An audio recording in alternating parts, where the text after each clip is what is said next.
What is it like when you're locked in like that? Not locked in yet. Oh yeah, this is not good. No, I would not want to play the Yankees anytime soon. No. What's going on, guys? It's Fuzzy. Welcome back to yet another MLB recap. Thank you all so much for stopping by. If this is your first time on the channel, we post this series every single day. So if you don't have ESPN or MLB Network, this is the place to be. We have so much to talk about today. Aaron Judge destroyed the Boston Red Sox and then said after the game that he's not in his final form, which is terrifying for the Phillies. But we do have an update on the Phillies. They haven't played in a couple days because of what happened with the Marlins and the whole Corona situation. There are no new positive tests on the Phillies, so they're good to go. They will be playing the Yankees, so I just feel bad for their pitching staff. Aaron Nola, Jake Arrieta, Zach Wheeler, the fact that they're going to have to face Judge when he's not in his prime after having 6 home runs in the last 5 games. Nah, I'm good. But aside from that, we also have an update on Yoenis Cespedes. The Mets did end up finding him, but it wasn't a good reason. Very, very confusing. And then also, happy birthday to Luis Robert. He turns 23 years old today. As the Chicago White Sox, they are leading all of baseball with a .281 batting average. They improved to 5-4 on the season. Dylan Cease finally has a really good game, and they destroyed the Kansas City Royals. So I wanted to shout them out real quick because Luis Robert and Nick Madrigal, they're all super young, and they're super good. And also, I do want to shout out Tyler Alexander. You've probably never heard of that name before unless you are a Tigers fan. I'm going to say that he was the player of the day over Aaron Judge. He set an American League record by striking out 9 consecutive hitters. I've never seen this happen before, and honestly, if you would have told me that Tyler Alexander would do it, I would say, no, you're a liar. All right, guys, well, those were all the quickest recaps from yesterday. Now we're going to go ahead and get into the meat and potatoes, starting off with the Cubs hitting a walk-off. Also, left fielder Kyle Schwarber, who had a down 2019 as a defender, is really starting to come around. Honestly, he looks like a legit outfielder. I'm excited to see what he does. The Cubs, they get a walk-off COVID style. Base hit to left. Stallings is going to be sent by Joey Cora. Might be a play on him. He's out. Stallings setting up off the corner, and that's going to do it. Javi Baez with a base hit. Good stuff, fellas. I know the majority of you saw yesterday's video, and I already hinted at it, the fact that Yoenis Cespedes was missing pretty much all of yesterday. He did not report to the clubhouse. He didn't report to the game. And I was really worried as to why that was. I wasn't sure if we were going to have a Tyler Skaggs or a Jose Fernandez situation. God rest their souls. But, I mean, it turns out that Yoenis just packed up his bags and said, peace, I'm out. Which is so strange considering he's in a walk year. A walk year really just means that you're in the final year of your contract and you need to showcase your skills so you can get the big money the next year. And he did not do that. He had a few home runs, but he struck out a lot. His batting average and OPS were not the best. And I think really he was just playing for a poor, and honestly, I think his mindset is that I don't want to play for the Mets anymore.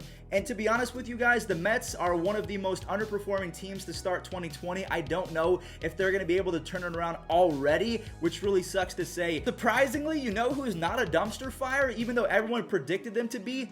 The Orioles. They stay hot. They get a superb start from Tommy Milone, who has been the prime example of a journeyman. He goes 5 innings. He only allows 1 earned run, and even Renato Nunez, he stacks up a few RBIs. And then they have some of the best contact hitters in all of baseball currently with Hanser Alberto. They also have Jose Iglesias. They're both hitting well above 400. I just don't know what's gotten into the Orioles. It doesn't make sense. So we're going to talk about the Yankees game in just a second, but because we talked about the Orioles, I mean, we have to talk about the Tigers because they've kind of gone hand in hand this year. Bad teams playing at an above average level. Well, yesterday, the baseball gods kind of corrected things. Now, I'm not saying the Tigers are going to go on a, downhill path and be the worst team in baseball. They've been fighting, but the Reds, they won both games of the first ever 7-inning doubleheaders in Major League Baseball history. Maybe it's the first time since 19-something. It's been quite some time. Castellanos and Shogo went off in game number 1, and then Trevor Bauer, he's all that you needed in game number 2. He was doing the Conor McGregor walk. He pitched a complete game shutout, which again is crazy to say because this is like we're playing high school. It was only a 7-inning game. It took 112 pitches, but he even told the reporters after the game that he was not coming out of that. They would have to steal the ball out of his hands. Just an excellent all-around performance from the Reds as they sweep the Tigers in this doubleheader. Place is actually working. That's why. That's why it's so important that the players follow the protocol. What is it like when you're locked in like that? Not locked in yet. Again, I really don't understand what Aaron Judge is saying. Like, it doesn't compute with my feeble, normal human brain and my body that someone can be this good, have 6 home runs in the last 5 games, 5 consecutive games with a home run, and still not be playing at peak performance, which is exactly what Aaron Judge said. Now, I will say Xander Bogaerts went off. Rafael Devers hit one of the most prodigious home runs of the year so far, but it's just not enough. When you're getting Judge doing that, 5 RBIs, 2 home runs, it's not going to work out well for you. 2-0 to Judges, hit a punch to left, he did it again! Oh, my! Oh, is he hot?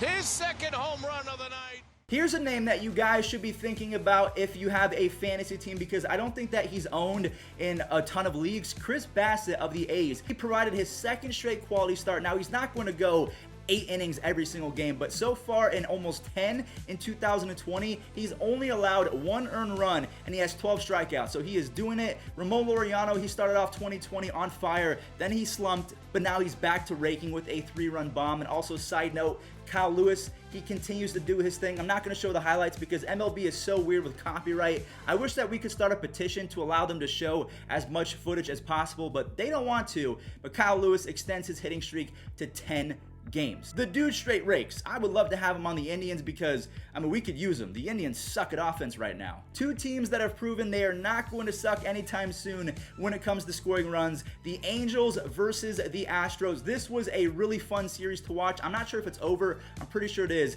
Albert Pujols hit a mammoth grand slam. He is now 2 away from passing Willie Mays.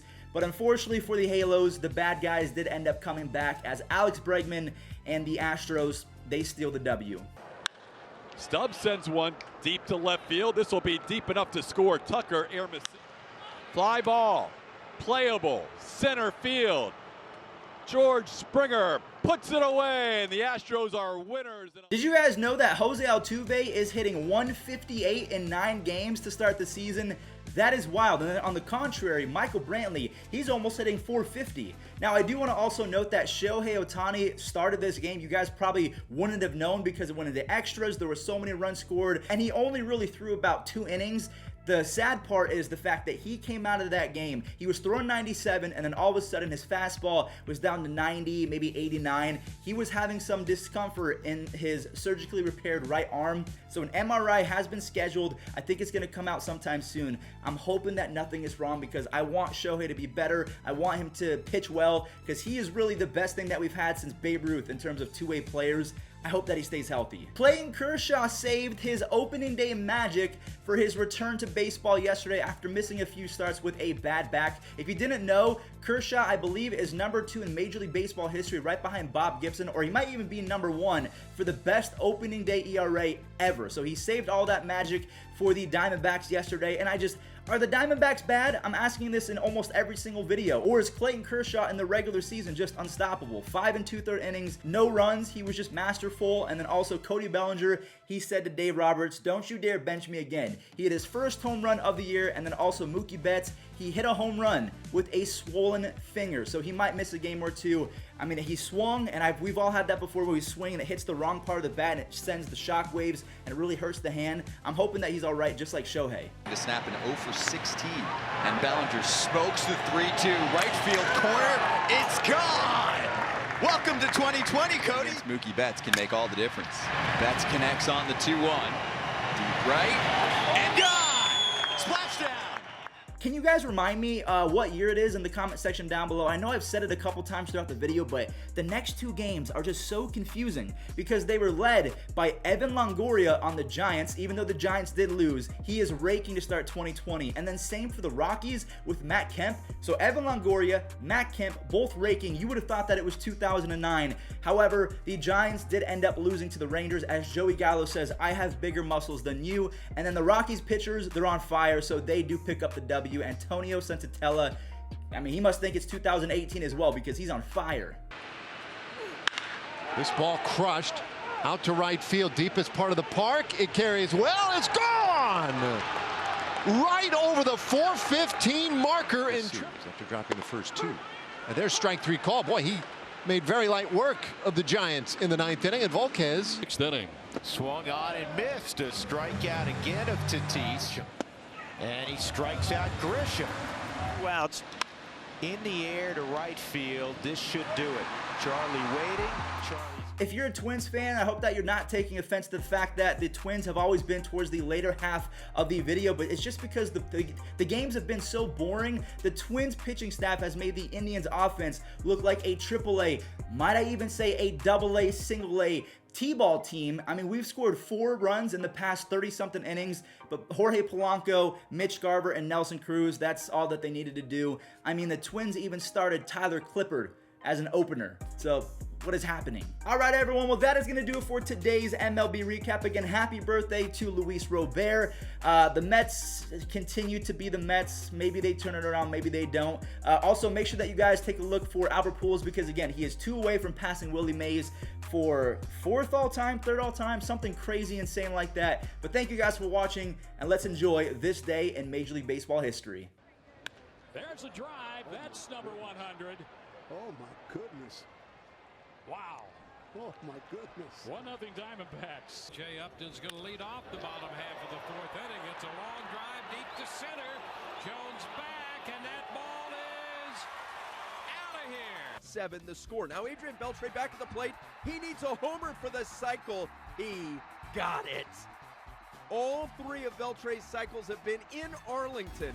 He becomes the 4th player to hit the cycle 3 times.